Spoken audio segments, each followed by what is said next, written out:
Marilah kita sampai kepada firman Tuhan. Saya membacakan firman Tuhan Filipi pasal 4 ayat 2 mulai. Saya membacakan sampai ayat 19.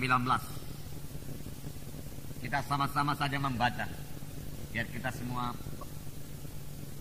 bertambah-tambah menggenapkan firman Tuhan dalam hidup kita. Firman Tuhan sama-sama meresap dalam kita. Mari, Filipi pasal 4 mulai ayat 2. Bersama-sama.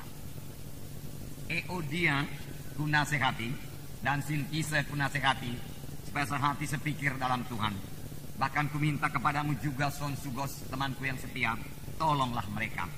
Karena mereka telah berjuang dengan aku dalam pekabaran Injil, bersama-sama dengan Clemens dan kawan-kawanku sekerja yang lain, yang nama-namanya tercantum dalam kitab kehidupan.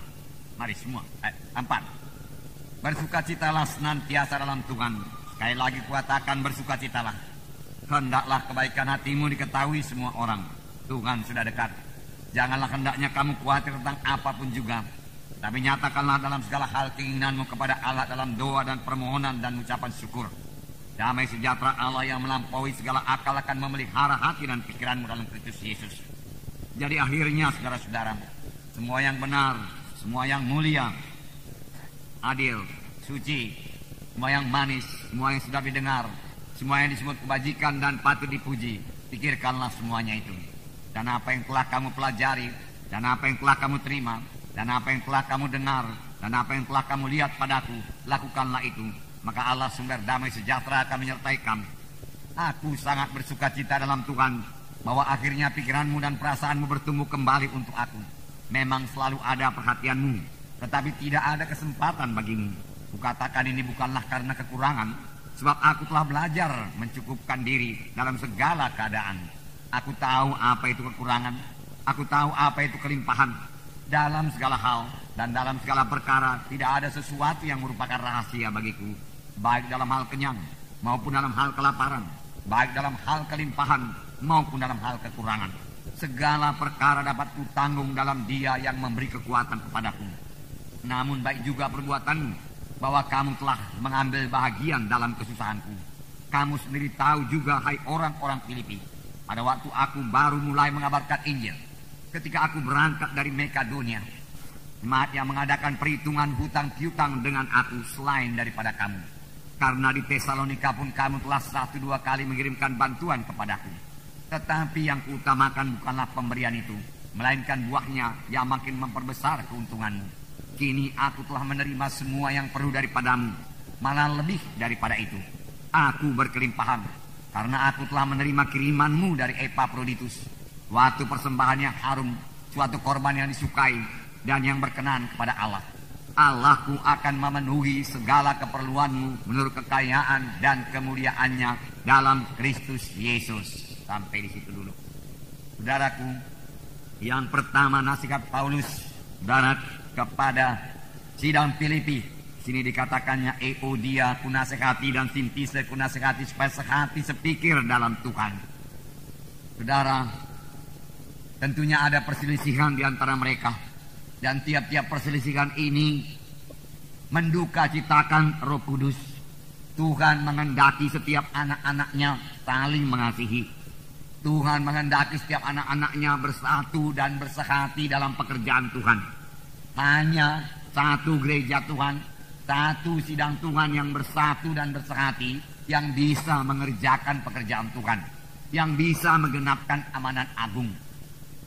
Firman Tuhan berkata, dalam persatuanlah berkat Tuhan dicurahkan. Ada kuasa dalam persatuan. Secara dunia juga, saudaraku. Dahulu waktu kami anak-anak, kami 7 orang bersaudara. Orang tua kami selalu berkata, bersatu kalian 7 orang bersaudara, maka kalian akan menang, kalian akan berhasil. Lihat saja lidi, dia katakan. Kalau lidi itu yang satu ikatan tidak bisa dipatahkan. Tapi kalau lidi itu diambil satu persatu lalu dipatahkan, semua bisa patah. Demikian kalau kalian berpecah-pecah, dia katakan. Dan itu memang benar, saudaraku. Secara dunia, bahkan pekerjaan dunia pun, saudaraku, berhasil kalau banyak orang bersatu bersehati dan punya satu tujuan. kita melihat dalam menara Babel. Menara Babel bahkan bukan kehendak Tuhan. Tetapi orang-orang pada zaman itu berkata, mari kita bersatu. Mari kita buat satu menara yang puncaknya sampai ke langit. Lalu mereka bersatu. Lalu mereka bekerja sama. Mereka berserati. Mereka punya satu goal. Mereka punya satu tujuan. Membangun menara sampai ke langit tingginya. Dan saudaraku, Tuhan harus campur tangan. Mengapa? Karena pekerjaan mereka itu berjalan dengan lancar dan baik. Lalu Tuhan lihat, menara itu tentunya begitu kecil kepada Tuhan. Tetapi Tuhan turun.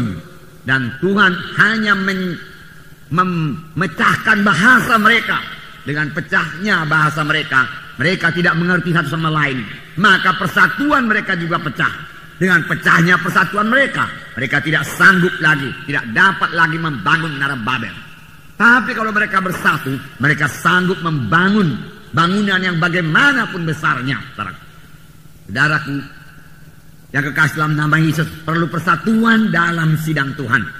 Kalau kita bersatu, saudaraku, dan memang kita sudah bersatu, saudara lihat bertuhan, saudaraku, dalam sidang ini, jiwa-jiwa selalu selamat tiap-tiap minggu. Baptisan 400-500 orang dikirimkan Tuhan tiap-tiap bulan. Kuasa Tuhan dinyatakan. Tetapi kuasa Tuhan itu bisa lebih banyak lagi dinyatakan kalau persatuan kita bertambah teguh lagi. Sebab firman Tuhan berkata, pekerjaan-pekerjaan yang aku kerjakan akan kamu kerjakan. Bahkan pekerjaan-pekerjaan yang lebih besar daripada ini akan kamu kerjakan. Karena aku pergi kepada Bapa. Kita belum melihat pekerjaan-pekerjaan yang lebih besar daripada yang dikerjakan Yesus. Bahkan belum melihat semua pekerjaan-pekerjaan yang dikerjakan Yesus. Tapi Tuhan sudah menjanjikannya. Orang mati dibangkitkan, saudaraku. Yang lumpuh berjalan, yang buta melihat. Dan ribuan jiwa diselamatkan. Saudaraku yang kekasih dalam nama Yesus, berbondong-bondong mengikuti Yesus. Ruangan-ruangan penuh. Dan ini memang sudah mulai, saudaraku, diberikan Tuhan dalam sidang Tuhan ini. Puji Tuhan, saudara.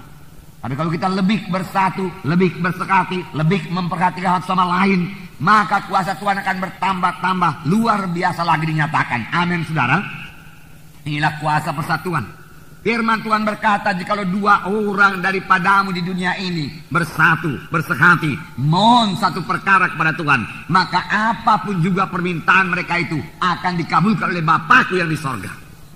Rumah tangga yang bersekati adalah rumah tangga yang bisa berdoa kepada Tuhan, dan kuasa Tuhan pasti turun dalam rumah tangga tersebut. Berkat Tuhan pasti dicurahkan dalam rumah tangga tersebut. Tidak heran, saudaraku, Paulus mengatakan, mari bersekati. Euodia Sintise yang sudah bersama-sama bekerja dengan aku, dengan Clemens. Boleh jadi Euodia Sintise ini pada permulaan pembangunan sidang di Filipi dia sudah ikut bekerja sama. Tetapi kemudian boleh jadi terjadi sedikit perbedaan pendapat. Tetapi Paulus berkata, hai Sunsugos, sahabat daripada Paulus, perdamaikanlah mereka. Biarlah salah satu mengalah atau dua-dua mengalah. Yang perlu sidang Tuhan bersatu bersekati, berdamai, saling mengampuni, tidak menggosip, tidak mengkritik. Kritik, saudaraku, bukan daripada Tuhan, kritik daripada setan.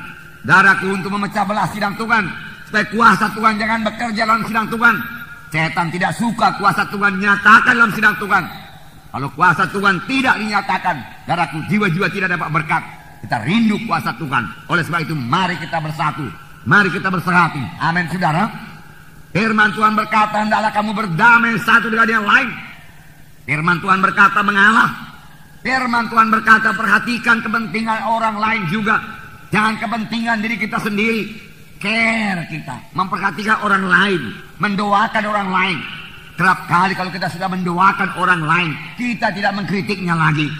Tapi kalau kita tidak mendoakan, maka kita bisa mengkritiknya. Kalau kita lihat satu-satu perbuatannya yang tidak seturut dengan kehendak kita, belum tentu tidak seturut dengan kehendak Tuhan, kehendak kita, saudaraku. Saudaraku, oleh sebab itu hati-hati, saudaraku. Kritik, saudaraku, selalu merusak dan tidak membawa berkat. Baik bagi yang dikritik, baik bagi yang mengkritik, saudaraku. Saudaraku, apalagi gosip gunjing, saudaraku, selalu, saudaraku, menjadi alat setan, saudaraku. Saudara yang kekasih dalam nama Yesus, Paulus tidak menggosip, Paulus tidak mengkritik, tapi Paulus berkata, siang malam aku mendoakan kamu dengan mencucurkan air mata. Tidak heran sidang-sidang yang dibuka oleh Paulus sangat berkemenangan, sangat berhasil.